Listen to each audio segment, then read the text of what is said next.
শ্ৰোতাসকললৈ নমস্কাৰ জনাইছোঁ আৰু আমাৰ অনুষ্ঠান আজি আৰম্ভ কৰিবলৈ লৈছোঁ। আজি এই মাহৰ অতিথি অনুষ্ঠানত আমি আশীষ ধন্য হৈছোঁ অসমীয়া সাহিত্য জগতক ছাঁ দি থকা বৰ্তমান প্ৰজন্মৰ অভিভাৱক স্বৰূপে অহৰহ প্ৰেৰণা দি থকা এগৰাকী ব্যক্তি। তেখেত হৈছে ডক্টৰ নগেন শইকীয়া ছাৰ। তেখেতক নতুনকৈ পৰিচয় কৰি দিয়াৰ প্ৰয়োজন নাই। ছাৰ নমস্কাৰ। নমস্কাৰ। ছাৰ, আজি আপোনাৰ ৮৭ বছৰীয়া জীৱন পৰিক্ৰমাৰ ঠিক পিছতেই হয়, আমি আপোনাক লগ পাইছোঁ। এই সময়ছোৱাত আপোনাৰ অনুভৱ, আপোনাৰ এই সময়খিনিয়ে গঢ়ি দিয়া আপোনাৰ অভিব্যক্তি সম্পৰ্কে আপোনাৰ পৰা জানিবলৈ আমি যত্ন কৰিম। নমস্কাৰ। মই আপোনালোকক স্বাগতম জনালোঁ। মোৰ বয়স বাঢ়ি আহিছে, ফলত বহুত কথা এতিয়া পাহৰিবলৈ আৰম্ভ কৰিছোঁ। তথাপি যিখিনি মই পাৰোঁ সেইখিনি ক'বলৈ যত্ন কৰিম। ছাৰ, আপোনাৰ নিৰন্তৰ সাহিত্য সৃষ্টিৰ প্ৰেৰণা কি ছাৰ? কেৱল মানুহ আৰু দেশখনক ভাল পোৱা, এই দুটাই মোৰ প্ৰেৰণাৰ থলী। এই প্ৰেমৰ জন্ম কেতিয়া আৰু উৎস কি? এক প্ৰকাৰ ক'বলৈ গ'লে আমাৰ ঘৰখনতেই উৎস বুলি ক'ব লাগিব। কাৰণ ঘৰখনত দেউতা আছিল এজন শিক্ষক আৰু আমাক সৰুৰে পৰাই নৃত্য গীত শিকোৱা নাছিল, কিন্তু কিতাপ পঢ়িবলৈ শিকাইছিল। আৰু আমাৰ ঘৰতে দুটা লাইব্ৰেৰী আছিল। গতিকে সেই লাইব্ৰেৰী দুটাত আমাৰ অসমীয়া, ইংৰাজী আৰু বাংলা এই কিতাপবিলাক আছিল দুটা আলমাৰী। আজৰি সময়ত মোৰ সেই আলমাৰী দুটা সংগী হৈছিল। গতিকে ফলত তেনেকৈয়ে কিতাপৰ লগত সম্পৰ্কটো বাঢ়ি আহিল আৰু মোৰো লাহে লাহে লিখিবলৈ মন গ'ল। সেইকাৰণে মই কেতিয়াও ধনৰ কাৰণে লিখা নাই। পইচা পালে ভাল পাওঁ, পইচাকেইটা লাগেতো, কিন্তু মই পইচাৰ কাৰণে কেতিয়াও মই কাম কৰা নাই। নিজৰ ভিতৰৰ যিটো ভাৱ, অনুভৱ, সেইখিনি প্ৰকাশ কৰিবলৈহে মই লিখোঁ। ছাৰ, এই যে আপুনি ক'লে যে পইচাৰ কাৰণে মই কেতিয়াও কৰা নাই, আপোনাক এটা ভাৱে অনবৰতে লৈ গৈ থাকে, ক্ৰিয়া কৰি থাকে। হয়, অনুসন্ধিৎসাৰ কাৰণে সুধিছোঁ ছাৰ। এগৰাকী মানুহ যেতিয়া আপুনি দেখে বা এটা জনসমাগম যেতিয়া আপুনি দেখে, যেতিয়া আপুনি চাই কিবা এটা, আপুনি প্ৰথমতে কি লক্ষ্য কৰে ছাৰ? মানুহখিনিৰ আচলতে যিটো ষ্টেটাছ, মোৰ সেইটো চাবৰ মন যায়, ১ নম্বৰ। আৰু ২ নম্বৰ, তেওঁবিলাকৰ মনৰ যিটো ভাৱ, সেইটো কেনেকৈ প্ৰকাশ পায় কথা নোকোৱাকৈও, মোৰ সেইটো চাবৰ মন যায়। আৰু যথাসময়ত কেতিয়াবা চাগে আপোনাৰ কলমেদি আপোনাৰ সেই নিৰীক্ষণবিলাক ওলাই আহিব খোজে। হয় হয়, আপোনাৰ হৃদয়ৰ খুব ওচৰ চপা, আপোনাৰ অনেক সৃষ্টি আছে, আমি আজি আলোচনা কৰি শেষ কৰিব নোৱাৰোঁ। আপোনাৰ একেবাৰে ওচৰ চপা সৃষ্টিৰাজিৰ বিষয়ে আজি ক'ব নেকি? যেনে আন্ধাৰত নিজৰ মুখ, মিতভাষ। মই আন্ধাৰত নিজৰ মুখ, মিতভাষ, এইবোৰ যথাৰ্থতে কবিতাৰ লগৰ বস্তু। আন্ধাৰত নিজৰ মুখ যদিও এটা গল্প, কিন্তু মোৰ গল্পবোৰৰ মাজতো মই এতিয়া অনুভৱ কৰিবলৈ লৈছোঁ যে কাব্যিক প্ৰেৰণাই আছে। আৰু সেইটো মই গৰ্ব কৰি কোৱা নাই, ঠিক তেনেকুৱা একোটা প্ৰেৰণাই মোক লিখিবলৈ যেন বাধ্য কৰে। মন যায়, মোক যেন সুৰসুৰাই দিয়ে ভিতৰত। তেনেকুৱা এটা ভাৱ হৈ থাকে আৰু মই প্ৰকাশ কৰি দিবলৈ যত্ন কৰোঁ। আপুনি এগৰাকী অত্যন্ত সুবক্তা। আমি লক্ষ্য কৰিছোঁ যে আপোনাক যদি কোৱা হয় এটা ৫ মিনিটৰ বাইট দিয়ক ছাৰ, আপুনি ইমান সঠিকভাৱে এটাও শব্দ আপুনি পুনৰ নোকোৱাকৈ, এই যে আপোনাৰ আৰ্টিকুলেশ্যনটো, দীৰ্ঘদিনীয়া প্ৰচেষ্টা নে কি ছাৰ, কি আছে আৰু? বোধ কৰোঁ দীৰ্ঘদিনীয়া প্ৰচেষ্টাৰ ফল বা তাক বাৰে বাৰে প্ৰকাশ কৰাৰ ফল। কিন্তু এনেই মই যত্ন নকৰোঁ, স্বতঃস্ফূৰ্তভাৱে আহিবলৈ দিওঁ। মোৰ মনৰ ভাৱটো স্বতঃস্ফূৰ্তভাৱে আহক, তেতিয়াহে সি তাৰ নিজৰ যিটো ৰূপ, সেই ৰূপটোলৈ দেখা দিবহি। আপোনাৰ কৰ্মজীৱনৰ ছাৰ খুব সৰুতে আৰম্ভণি হ'ল আপোনাৰ কৰ্মজীৱন, সেই সম্পৰ্কে ক'ব নেকি অকণমান? আচলতে মোৰ শৈশৱৰ পৰা লাহে লাহে এই বস্তুবোৰ আহি আছিলে। গতিকে শৈশৱত মানুহৰ এটা একেবাৰে শৈশৱত থাকে যে মোৰ কথাবোৰ মানুহক কওঁ, আৰু মই এইটো কথা কওঁ, এনেকুৱা ধৰণৰ ভাৱবোৰ আহে।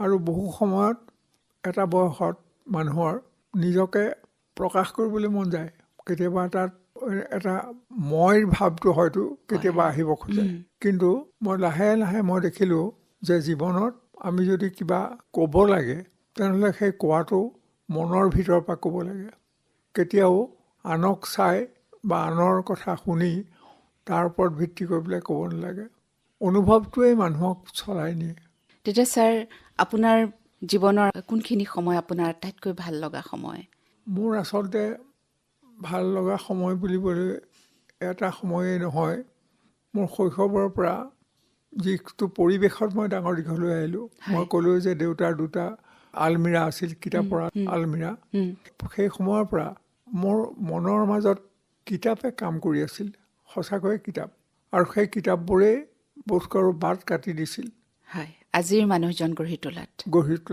আৰু দ্বিতীয়তে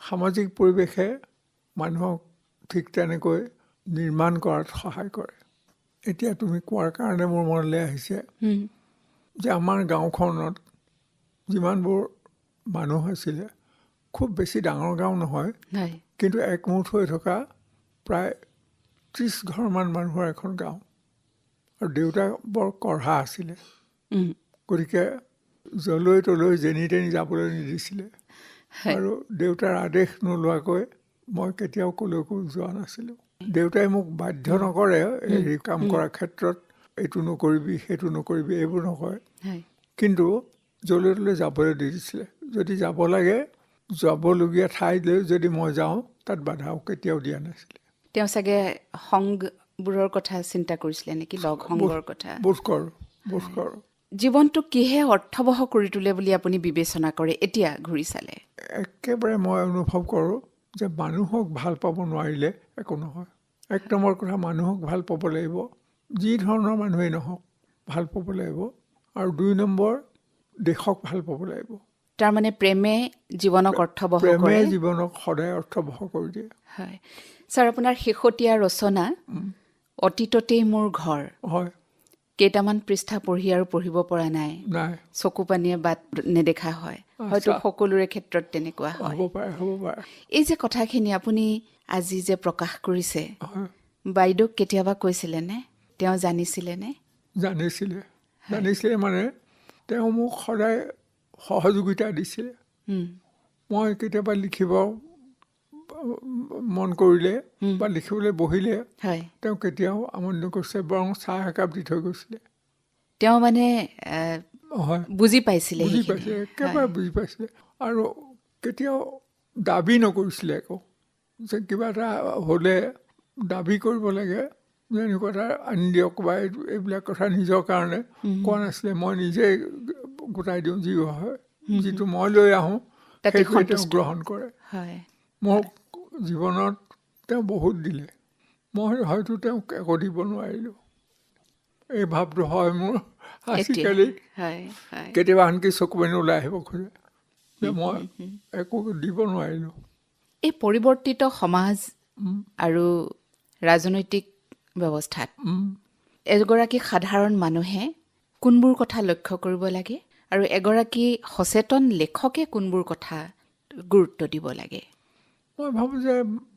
মানুহক ভাল পাব লাগে সুন্দৰক ভাল পাব লাগে হয় সাধাৰণ মানুহে এইখিনি কথা মন কৰিব লাগে যিটো ভাল মই দেখিছোঁ প্ৰত্যেক মানুহৰ ভিতৰতে এটা সৎ গুণ থাকে প্ৰত্যেক মানুহৰ ভিতৰত আছে গতিকে মই যদি সেই মানুহখিনিৰ ভিতৰতো চাব পাৰোঁ জানিব পাৰিবলৈ যত্ন কৰিব পাৰোঁ তেতিয়াহে মই মানুহজনক চিনি পাম বাহিৰৰ শ্ব'টো দেখি পেলাই মানুহক ভাল পাব নোৱাৰি শ্ব' বহুতে কৰে কিন্তু নিজকে শ্ব' কৰা আৰু নিজে নিজে এটা যিটো অনুভূতিপ্ৰৱণ মানুহ সেই মানুহটো ওলাই অহা এই দুটাৰ মাজত পাৰ্থক্য আছে তাৰমানে সেইখিনি সাধাৰণ মানুহে মানুহ চিনিবৰ কাৰণে তেনেকুৱা ধৰণৰ নিৰীক্ষণবোৰ ৰাখিব লাগে আৰু এগৰাকী লেখকৰ সামাজিক দায়িত্ব সম্পৰ্কে আপুনি কি কয় ছাৰ মই সদায় দেশখনক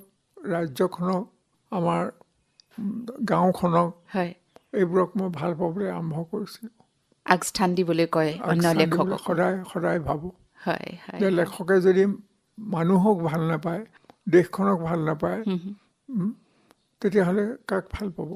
আনকি জীৱ জন্তুও তাৰ পৰা বাদ নাযায়। আপোনাৰ লেখাৰ অনেক পাঠক, হয়, আপোনাৰ মনত পৰেনে এনে এগৰাকী পাঠকৰ সঁহাৰি যি আপোনাক আপ্লুত কৰিছিল, আপোনাৰ মনটো ভাল লগাইছিল? সেইটো বহুত সময়ত হৈছে। বিভিন্ন প্ৰকাৰৰ মানুহক লগ পাওঁতে, লেখকক লগ পাওঁতে মই সদায় সেইটো অনুভৱ কৰিছিলোঁ আৰু তেওঁবিলাকক অনুসৰণ কৰিবলৈও মই যত্ন কৰিছিলোঁ। পাঠককো অনুসৰণ কৰিছে? অনুসৰণ কৰিছিলোঁ। হয়। অনুকৰণ নহয়, অনুসৰণ। হয় কেনেকৈ তেওঁবিলাকে কথা কয়, কেনেকৈ কি কৰে, সেইটো চাবলৈ মন গৈছিলে। আৰু সেইটো পৰৱৰ্তী সৃষ্টিত সহায় তেওঁলোকে স্থান কৰিছিলে, পাইছিলে সহায় নেকি? কৰিছিলে। মই কৈছোঁ, ক'ৰবাত লিখিছোঁ যে মোক এই ক্ষেত্ৰত দেউতাইতো সহায় কৰিছিলে। মই আৰু কেইজনমান মানুহ মই মোৰ জীৱনত পাইছিলোঁ, যেনে মিত্ৰদেৱ মহন্ত। হয় তেওঁক খুব কম বয়সতে মই পাইছিলোঁ। তেখেত মানে গোলাঘাট হাইস্কুলত টিচাৰ হৈছিলে। মিত্ৰদেৱ মহন্ত। মিত্ৰদেৱ মহন্ত তেওঁ টিচাৰ মানে সেই সময়ত IA পাছ দেখা আছিলে, বাহিৰত পঢ়ি আহিছিলে। আৰু তাৰপিছত তেওঁ আনকি গোলাঘাটৰ হাইস্কুল যিখন, সেইখন বেজবৰুৱাই পতা হাইস্কুল, বেজবৰুৱাৰ ককায়েকে পতা, সেই স্কুলখনত তেখেতে অধ্যাপক স্বৰূপে কাম কৰিছিলে। আৰু প্ৰত্যেক শনিবাৰে তেখেত ঘৰলৈ যোৰহাটলৈ নগৈছিলে। আমাৰ ঘৰৰ ওচৰতে এক প্ৰকাৰ আমাৰ পৰিয়ালৰ মাটিতে এখন সত্ৰ আছিলে। গাঁৱৰ মানুহে ইয়াত ঠাই উলিয়াই দিলে, সেই ঠাইতে বহি তাতে ইয়াৰে বাসিন্দা হৈ গ'ল সম্পূৰ্ণৰূপে। আপুনি কেনেকৈ পাইছিলে তেখেতক? শিক্ষক হিচাপে পাইছিলে? মই শিক্ষক হিচাপে পোৱা নাছিলোঁ, কিন্তু প্ৰত্যেক শনিবাৰে যেতিয়া তেওঁ আমাৰ সেই সত্ৰখনলৈ আহে গধূলি সময়ত, হয় হয় আহি দেউতাক খবৰ কৰে। দেউতা তালৈ আহে, লগতে মই ওচৰতে। হয় হয়। আৰু তেতিয়া মই তেখেতসকলে পতা কথা শুনি থাকোঁ। কেনেবোৰ কথা আলোচনা হৈছিলে ছাৰ? বিভিন্ন প্ৰকাৰৰ, আৰু ভাল কথাই কৰিছিলে। 2 নম্বৰ কথা, দুইজনেই শিক্ষক, আৰু দেউতাইও লিখিবলৈ যত্ন কৰিছিলে, কিন্তু নহ'লে। আৰু এই মিত্ৰদেৱ মহন্ত ছাৰে, হয় মই তেখেতক মানে ছাৰ বুলিয়েই মাতিছিলোঁ, অঁ কাৰণ শিক্ষক কাৰণে ছাৰ বুলি মাতিছিলোঁ। হয় আৰু মই আচৰিত কথা দেখিছিলোঁ যে জাত, কুল, ধৰ্ম এইবোৰৰ কথা ভবা নাছিল। যেতিয়া কিবা এটা দেখে সেইটো তেওঁ ভাল হ'লেই সংগ্ৰহ কৰিবলৈ যত্ন কৰিছিলে। আৰু তেখেতে যিবোৰ লিখিছিলে, সেই লিখাবোৰ মোৰ বহু সময়ত মনত ৰৈ গৈছিলে, আৰু মই তেওঁলোক নাথাকোঁতে সেইবোৰ গাই চাইছিলোঁ। অঁ আপুনি গায়ো চাইছিলে? আৰু মোক তেখেতে আনকি কবিতা পঢ়িবৰ কাৰণে, আবৃত্তি কৰিবৰ কাৰণে শিকাই দিছিলে। সেইটো মোৰ কাৰণে এটা বৰ ডাঙৰ শিকনি। এতিয়া আপোনাৰ ৰাজনৈতিক জীৱন এটা আছিল। হয়, আপুনি ৰাজ্যসভাৰ সাংসদ হিচাপে আছিল 92 চনলৈকে। হয়। এতিয়া ৰাজনীতিক হিচাপে কাম কৰাৰ যিটো ইচ্ছা, প্ৰৱণতা, সেইটোৰ উৎস কি ছাৰ? মোৰ সৰুতেই একমাত্ৰ গোপীনাথ বৰদলৈ নামটো খুব মনত আছিলে। গোপীনাথ বৰদলৈ বেছিদিন নাথাকিল, কিন্তু তেওঁ মোৰ মনৰ মাজত এটা চাপ বহুৱাই থৈ গৈছিল। গোপীনাথ বৰদলৈক মই মোৰ জীৱনৰ প্ৰথম মানুহ, যি মোক চিনি নোপোৱাকৈয়ে মই তেওঁক ভাল পাইছিলোঁ। পাছতহে মই জীৱনীতি বুলি পঢ়িছোঁ, হয়। কিন্তু আগতে মানুহজনক মই ভাল পাইছিলোঁ। আৰু পৰৱৰ্তী সময়ত নিশ্চয় তেখেতৰ অনুপ্ৰেৰণাৰে আপুনি ৰাজনৈতিক জীৱনত খোজ দিয়াৰো এটা সিদ্ধান্ত গ্ৰহণ কৰি পেলালে। হয়তো। আৰু আমাৰ গাঁওখনত স্বাধীনতা দিৱস যিটো হৈছিলে আমাৰ, হয় ছাৰ। মোৰ সেইটোও মনত আছে।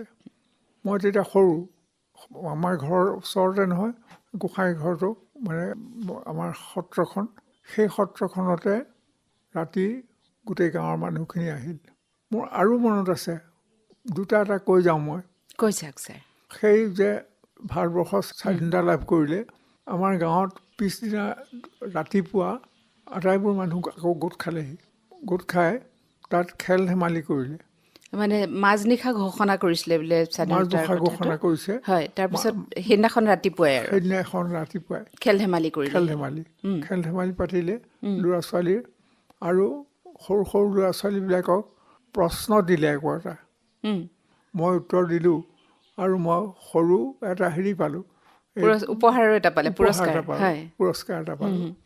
সেইদিনা পুৰস্কাৰবোৰ দিছিলে আমাৰ গাঁওখনৰ লগত লগ লাগি থকা বৰকাঠনি বাগিচা। বৰকাঠনিৰ যিজন মেনেজাৰ, ছোট মেনেজাৰ বুলি কয় আৰু, ছোট মেনেজাৰ, তেওঁৱেই সেইদিনা সভাপতি।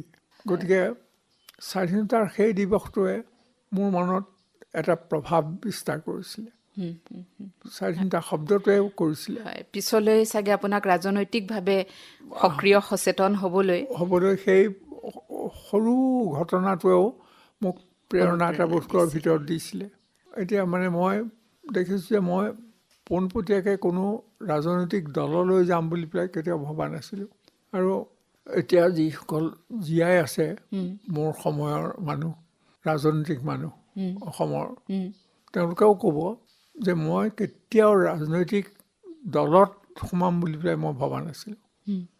সেইটো মোৰ বাহিৰ আছিল। মই দেশক ভাল পাইছিলোঁ, কিন্তু মই নিজে ৰাজনৈতিক জীৱনত এনেকুৱা ৰাজনৈতিক দায়িত্ব ল'ম এনেকুৱা ধৰণৰ কথা মোৰ নাছিল। সেইকাৰণে এইটো হঠাতে আহি পৰা এটা দায়িত্ব, একেবাৰে হঠাতে। মই যেতিয়া আমাৰ আন্দোলন হৈছে তাতো মই যোগ দিছোঁ। প্ৰথম অৱস্থাত সকলোতে আছোঁ। যেতিয়া দল গঠন হৈছে সেই সভাটো মই আছোঁ, এইবোৰত আছোঁৱেই মই গোটেই। কিন্তু মই নিজে ৰাজনৈতিক দায়িত্ব এটা ল'ম বুলি পেলাই ভবা নাছিলোঁ। এইটো অকণমান কৈ থওঁ মই। সেই দিনটো হ'ল এনেকুৱা যে মোক তেওঁলোকে আটাইবোৰে কৈছিলে যে আপুনি দায়িত্ব ল'ব লাগিব। মই ক'লোঁ যে মোক দায়িত্ব নিদিব। সভা পাতিলে, আৰু সভাটো মই ক'লোঁ যে মই দায়িত্ব ল'ব নোৱাৰোঁ, মই সকলো প্ৰকাৰে সহায় কৰিম আৰু লগতে মই থাকিম, কিন্তু মোক কোনো দায়িত্ব নিদিব। মই কনভিন্স কৰালোঁ তেওঁলোকক। তেওঁলোকে বাৰে বাৰে টেলিফোন কৰিছে, মহন্তই কৰিছে, টেলিফোন কৰি আছে। মই ক'লোঁ যে মই দায়িত্ব নলওঁ। তাৰপিছত এজনক আমাৰ তাত থিয় হ'বৰ কাৰণে দিলে, সেই গোলাঘাটৰে মানুহ, নগৰৰ। আগতে চৰকাৰী দায়িত্বও আছিলে। কিন্তু তেওঁৰ গাত কিবা দোষ বস্তু আৰু কোনোবাই দেখিলে, আৰু সেইকাৰণে ভীষণ আপত্তি উঠিল। আপত্তিটো উঠিল গুৱাহাটীতে, যে তেওঁক কিয় দিব। গুৱাহাটীত আমি নাজানোৱে সেইটো কথা। পিছত তেওঁক মানে আঁতৰাই দিলে। আঁতৰাই দিয়াৰ পিছত এতিয়া মানুহ কাক দিব? উপায় নোহোৱা হ'ল। বতৰ বৰ বেয়া সেইদিনা, বৰষুণ দি আছে। তাৰপিছত ক'লে যে নহয়, নগেন শইকীয়াক দিব লাগিব। মোক একো জনোৱা নাই ৰাতি সেই সময়ত। আৰু পিছত আপুনি তেনেকৈ মানে দায়িত্বটো ল'বলগীয়া হ'ল, ৰাজ্যসভাৰ দায়িত্বটো, যিটো আপুনি লোৱাৰ কথা নাছিল। সেইটো তাৰ পিছত সেইটোও মই নলওঁ বুলি কৈছিলোঁ। এইটো হৈ গ'ল। আৰু হৈ যোৱাৰ পিছত মই ঘৰ আহি পাইছোঁহি। আমাৰ ঘৰখন গোটেই হেৰি লগাই থৈছে, মানুহ ঢেৰ। তাৰপৰা ক'লে যে এনে বতৰ বেয়া, আটাইবোৰ অহাৰ লগতে মই বোলো কোনে কি হ'ল, ঘটনাটো কি? কৈছে নহয়, কালিলৈ আপুনি হেৰি দিব লাগিব, মনোনয়ন দিব লাগিব। মই বোলো মইতো নকৰোঁ বুলি পাই কৈ আহিছোঁ বাৰে বাৰে। তেওঁলোকে এইটো কিয় কৰিছে? মই লগে লগে অফিচলৈ টেলিফোন কৰিলোঁ, কিন্তু তেতিয়া মানুহবোৰ গ'লগৈ। আৰু আপোনাৰ উপায় নাই। উপায় নাই। তথাপি মই মানে হেৰিয়াত আছোঁ। মই আৰু অকণমান তাৰ লগত কথাটো কৈ থওঁ, কিয় কি হৈছিলে। আচ্ছা, মই আল্টিমেটলি ক'লোঁ যে পিছদিনা দিবগৈলগীয়া হ'ল। তেওঁলোকৰ মানুহ আহি ৰাতিপুৱা পালেহি, নাৰায়ণ শৰ্মা, তেওঁ ৰাতিপুৱাই পালেহি, আহি পেলাই বৰষুণৰ বতৰ, কাগজ পত্ৰ লৈ আহিছে। আৰু মই একো কৰিবইলগীয়া হোৱা নাই, চব তেওঁলোকে হেৰি কৰি দিছে। মই চহীটো কৰি দিছে। গৈ পেলাই চহীটো কৰি দিলোঁগৈ। দি দিয়াৰ পিছত মোৰ মনত কিন্তু একে সাংঘাতিক এটা ভিতৰত মোৰ এটা আত্মহেৰি হৈছে যে মই কেলে কৰিলোঁ এইটো। মই ৰাজনীতি নাযাওঁ বুলি ভাবোঁ মানে মই কেলে কৰিলোঁ এইটো। তাৰপিছত থকা সময়খিনিত ছাৰ, ৰাজনীতিত যেতিয়া আপুনি থাকিলে, আপুনি গ'ল, যোৱাৰ পিছত আপুনি যিখিনি আপুনি তাত উত্থাপন কৰিম বুলি আপুনি সক্ৰিয় যিমানখিনি ভাবিছিলে, যিখিনি কথা, সেইখিনি পাৰিলেনে? হ'লগৈনে? মই ক'ম অকণমান এই কথাটো কৈ লওঁ। হয় 3 দিনৰ দিনা উঠাই ল'ব পাৰে, 3 দিনৰ ভিতৰত উঠাই ল'ব পাৰে হেৰিখন। মই ঠিক কৰোঁ যে আল্টিমেটলি যে মই উঠাই ল'ম। মই যিটো কাম নকৰোঁ সেইটো কাম মোক কিয় জোৰকৈ দিছে, মই সেইকাৰণে মই উঠাই ল'বলৈ চব হেৰি কৰি দি আছোঁ। আৰু 12 বজামানত যাব লাগে, হয় গৈ পেলাই সেইখন ছাবমিট কৰিব লাগে কোৰ্টত। তেনেকুৱাতে আমাৰ দলৰ 2জন মানুহ আহিলে, আহি পেলাই ক'লে যে আপুনি সন্তোষ হেৰি হৈছেনে? মই বোলে আপোনালোক আহিল ভালেই হ'ল। মই আচলতে উইথড্ৰ কৰিবৰ কাৰণে যাবলৈ ওলাইছোঁ। এজনে খপকৈ কৈ দিলে যে আপুনি উইথড্ৰ কৰিব পাৰিব, কিন্তু আপোনাৰ বাহিৰে আৰু দ্বিতীয়টা নাম প্ৰস্তাৱ কৰা নাই দলে। গতিকে মানুহে ক'ব যে এইটো বিৰোধী দলক মানে ঠাই দিবলৈকে এইটো তেখেতে এৰি দিছে। মই থিয় হোৱা মানুহটো বহি গ'লোঁ। এটা অপবাদ আপোনালৈ আহি গ'লহেঁতেন। মই অপবাদ মই ল'ব নোৱাৰোঁ, হয় হয় মোৰ যি হয় হ'ব। তাৰপিছত আৰু দি দিলোঁ, হ'ল। হাৰিলোঁ মই সেইটো হেৰিয়াত। হয় হাৰিলোঁ মানে মই অন্য মানুহৰ কাৰণে গৈছোঁ, মই মোৰ কাৰণে খুব কমেই গ'লোঁ 2-3 ঠাইলৈ। আৰু আপোনাৰ অন্তৰাত্মাৰ কোৱা নাই একো মোক। স্বীকৃতি নাছিল নাই তাত? নাই নাই নাই বাৰু যি হওক। তাৰপিছত সেইবাৰটো সেইটো হ'লেই। তাৰপিছত ৰাজ্যসভালৈ যেতিয়া অহাৰ কথা উঠিল, তেতিয়াও প্ৰফুল্ল মহন্তই টেলিফোন কৰিলে যে আপুনি কালি আমাৰ ইমান তাৰিখে মিটিং বহিব, আপুনি আহিব লাগিব। মই বোলো ঠিক আছে যাম বাৰু। মই একো ভবা নাই। মই বোলো আহিব লাগিব, বোলে মিটিংখনলৈ যাব লাগে, যদি কিবা কথা সোধে মই ক'ম বা ক'বলগীয়া হ'লে ক'ম। গৈ পেলাই পাইছোঁ গোটেই হেৰি ভৰি আছে গুৱাহাটীত। তাৰপিছত মোৰ নামটোতো নগেন শৰ্মাৰ পিছত মন্ত্ৰী হৈছিলে। নগেন শৰ্মাই বহুত খপকৈ মোৰ নামটো প্ৰস্তাৱ কৰি দিলে। মই ক'লোঁ যে কিয় প্ৰস্তাৱ কৰিছে, সেইটো মোৰ কাৰণে সম্ভৱ নহ'ব নহয়। তাৰপৰা তেতিয়া আমাৰ গোস্বামী আছিলে, তেখেত মন্ত্ৰীও হৈছিলে, হেৰিও আছিলে। তেখেতে ক'লে যে আপুনি এতিয়া বাহিৰত থকা ভাল হ'ব, আপোনাৰ বিষয়ে আলোচনা হৈছে যেতিয়া আপুনি বাহিৰত থকা ভাল হ'ব। মই বাহিৰলৈ গুচি গ'লোঁ ওচৰতে। তাৰপিছত তেওঁলোকে সকলোৱে ঠিক কৰিলে যে নহয়, আমি 2টা হেৰি দিম, 2টা পোষ্ট। মোক 1 নম্বৰত মোক, 2 নম্বৰত এই আমাৰ মহিলা এগৰাকী আছিল যে বিজয়া চক্ৰৱৰ্তী। গতিকে আমি দুয়ো হ'লেও মই বাধ্য হৈ পেলাই যোৱাৰ নিচিনা হ'ল। হয় ছাৰ, এতিয়া বৰ্তমানৰ যিটো ৰাজনীতি চলি আছে, আপুনি নিশ্চয় ঘৰত সোমাই থাকিলেও অৱগত বৰ্তমান পৰিস্থিতি সম্পৰ্কে। এতিয়া ৰাজনীতিত কোনো প্ৰমূল্য নাই। এতিয়া ৰাজনীতি টকাৰ খেল। এতিয়া ৰাজনীতিত সোমাইছে মানুহৰ স্বাভাৱিক যিবোৰ, বহু সময়ত মানুহৰ যিবোৰ স্বাভাৱিক মানে আকাংক্ষা, সেই আকাংক্ষাৰ পূৰণৰ বাট বিচৰাৰ উপায় এইবোৰ হৈছে। গতিকে এতিয়া সেই ৰাজনীতিৰ সততা অলপো আছে বুলি পাই মোৰ ভাৱ নহয়। মানুহ আছে, সৎ মানুহো আছে, কিন্তু সৎ মানুহে ৰাজ্যখন বা দেশখন ধৰি ৰখা নাই। মোৰ এইটোৱে ভাৱ একেবাৰে। এতিয়া কোন এইবাৰ হয় নাজানো মই, কিন্তু তেওঁলোকে যিমানবোৰ ব্যয় কৰিছে, বিভিন্ন কৌশল হেৰি কৰিছে, সেই কৌশলে কি কৰে সেইটো মই এতিয়ালৈকে ধৰিব পৰা নাই। ছাৰ, অসম সাহিত্য সভা, হয় আপুনি ওতঃপ্ৰোতভাৱে এসময়ত জড়িত হৈ আছিলে, আপুনি সাধাৰণ সম্পাদক হিচাপেও আছিল। হয় হয় অসম সাহিত্য সভাৰ বৰ্তমান যি পৰিস্থিতি, আপোনাৰ নিৰীক্ষণ কেনেকুৱা আৰু ক'বলগীয়া আপোনাৰ আছে নেকি কিবা? মোৰ ক'বলগীয়া ঢেৰ আছে। সাহিত্য সভা যেতিয়া ৰাজনীতি সোমাল, সেইটো এটা বৰ ডাঙৰ ঘটনা। আৰু মই পোনপটীয়াকৈ মই সেইটো হেৰি কৰোঁ যে সাহিত্য সভাত এই বস্তুটো হ'ব নোৱাৰে। আৰু কোনেও হেৰি লৈ অস্ত্ৰ লৈ পেলাই তেওঁ সভাপতি হ'ব বুলি দাবী কৰিব নোৱাৰে। মই খোলচাকৈ মই আপত্তি কৰিছোঁ। গতিকে এতিয়া কাক ক'ম? সাহিত্য সভাত যদি সেইটো হয়, সেইখন সাহিত্য সভা হৈ থাকিবনে? সেইটোৱে হ'ল সাহিত্য সভাটো এতিয়া ৰাজনীতি সভা। সেই সময়টো বাদ দিবতো নোৱাৰিলে সাহিত্য সভা হৈ নাথাকিব। আছে, ভাল মানুহ আছে এতিয়াও সাহিত্য সভা। গাঁৱে ভূঞে যিমানবোৰ মানুহ আছে সাহিত্য সভাৰ, সেই মানুহবোৰ ভাল, বিভিন্ন ঠাইত যে আছে ভাল। কিন্তু মূলখনত যিখিনি মানুহ আছে, তাত এই বেছি উচ্চাকাংক্ষী মানুহখিনিয়ে এনেকৈ সোমাই আছে। ছাৰ, এতিয়া সামগ্ৰিকভাৱে আজি আমাৰ শ্ৰোতাসকলক আপুনি জীৱন জীয়াই থকাৰ এটি মন্ত্ৰ আপোনাৰ জীৱনৰ অভিজ্ঞতাৰ পৰা শিকাই দিব নেকি? মই এটাই কথাই ক'ব খোজোঁ যে মানুহক ভাল পাব লাগে, দেশক ভাল পাব লাগে, ভিতৰৰ পৰা পইচা ঘটিবৰ কাৰণে নহয়, ধন ঘটিবৰ কাৰণে নহয়। দেশক যি ভাল নাপায়, মানুহক যি ভাল নাপায়, জীৱ জন্তুক যি ভাল নাপায়, তেওঁ মানুহ নামৰ যোগ্য হৈ থাকিব নোৱাৰে। বৰ্তমান গোলকীকৰণৰ সময়ত আঞ্চলিক ভাষাৰ সাহিত্য কেনেদৰে আমি ধৰি ৰাখিব লাগিব বা বিপদ আপদবোৰ কেনেদৰে আমি মৰীক্ষণ কৰিব লাগিব? মই ভাবোঁ যে ভিতৰত যদি সততা থাকে তেনেহ'লে সাহিত্যই সেই সততা ধৰি ৰাখিব, আৰু যদি নাথাকে তেনেহ'লে সাহিত্যও অৱশ্যত বেয়া মানুহৰ হাতত যদি পৰে তেতিয়াহ'লে তাৰ পৰাও বেয়া ফলেই হ'ব। ছাৰ, আজিলৈ তেতিয়াহ'লে মধুৰে ন সমাপয়তি বুলি কৰিছা।